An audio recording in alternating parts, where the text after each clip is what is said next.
tarde, doutor. A gente veio aqui trazer o resultado dos exames para fazer um aconselhamento genético para saber a probabilidade de eu engravidar, quais os riscos. E aí, boa noite, Isabel.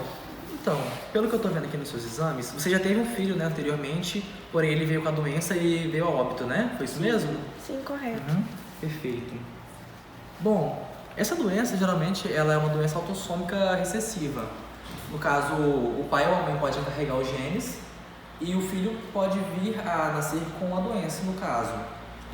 Como vocês já tiveram o primeiro filho com esse caso, a chance são de 25% de vocês terem um filho com a doença. Entretanto,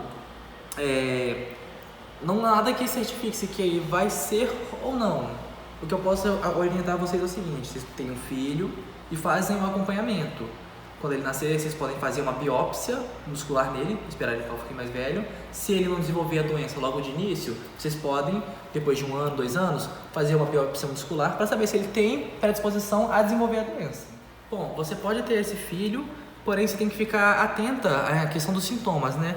Você vai ter ele, vai se desenvolver. Se ele for do tipo Z, existem 4 tipos, né? Da atrofia muscular espinhal. A 0 é quando a criança é recém-nascida, já desenvolve a doença. Geralmente ela não costuma sobreviver, entre óbito, que foi o caso do primeiro filho de vocês. A do tipo 1 é, no caso, a criança pode chegar até uns 8 meses de vida e acabar desenvolvendo essa doença. A do tipo 3 é quando a criança já atinge uma certa idade, seus 2, 10 anos, e começa a desenvolver essa doença. E existe o caso do tipo 4, que é do tipo 4 quando a criança já chega acima dos seus 18 anos e com o tempo ela vai desenvolvendo a doença. Como eu já sei do resultado, tem alguma cura, algum tratamento, alguma medicação que pode ser utilizada? Bom, Isabel, não existe uma cura de fato. Existe um tratamento que a gente podemos fazer. A criança vai ter a criança, ela vai se desenvolver, a gente faz uma biópsia. Se ela tiver uma predisposição e vir a desenvolver e apresentar os sintomas, né, ela pode apresentar perda de tônus muscular, ter fraqueza de muscular, dificuldade de rolar, dificuldade para sentar, dificuldade para engolir, até mesmo para respirar a criança vai ter dificuldade. Quando ela começar a apresentar esses sintomas, você tem que ficar alerta. Mas nesses casos, se a criança ainda assim estiver saudável, conseguir se desenvolver, é orientado para você fazer o seguinte: existe uma medicação. Mas é caro, doutor? Bom, na verdade ela não é cara, ela é fornecida pelo SUS, né? Ela é gratuita.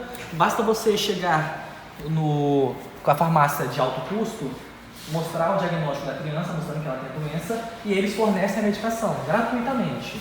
E no caso, se a criança se for do tipo 1 ou do tipo 4, vocês fazem os exames todos bonitinhos, entram em contato com o SUS pelo número 136, passa a medicação, eles vão passar a medicação, vão pedir os exames diagnósticos, tudo bonitinho, e eles vão te fornecer a medicação toda gratuita, então não precisa se preocupar com gasto.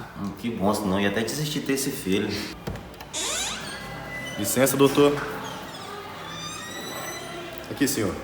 Cafezinho. Nossa, que bom, um cafezinho. Que? R$5, senhor. Toma essa miséria de volta aqui, de café.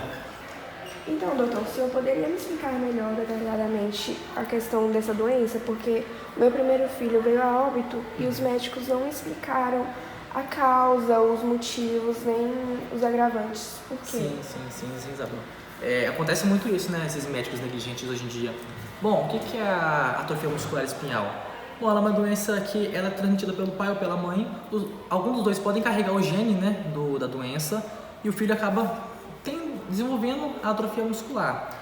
Nesse caso, como não foi explicado para você, é uma doença degenerativa. O que acontece? O organismo da criança para de produzir uma proteína que protege o neurônio motor, que é o que faz a gente fazer força, levantar, respirar. Tudo a gente tem que executar um pouco de força. Então, essa doença, ela para a produção dessa proteína que defende o seu neurônio motor.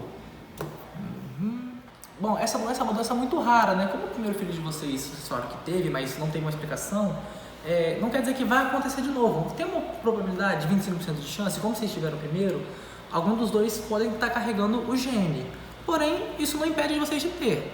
Eu recomendo vocês a terem um filho, ver no que dá, e como já teve o primeiro e teve esse diagnóstico, No segundo, ficar atenta, levar a fazer bastante exame com o filho, levar para fazer os exames, fazer o acompanhamento e ficar atenta nos sintomas, caso a criança venha desenvolver. Ela é muito rara, então assim, não tem o porquê vocês terem esse medo. Podem arriscar sim ter o segundo filho de vocês e vai dar tudo certo. Qualquer coisa, a gente faz o acompanhamento. Se ele desenvolver mais tarde essa doença, a gente faz o uso a gente entra com a medicação para poder estar fazendo o tratamento. Claro, ela não vai ter uma cura, mas vai prolongar muito a vida do seu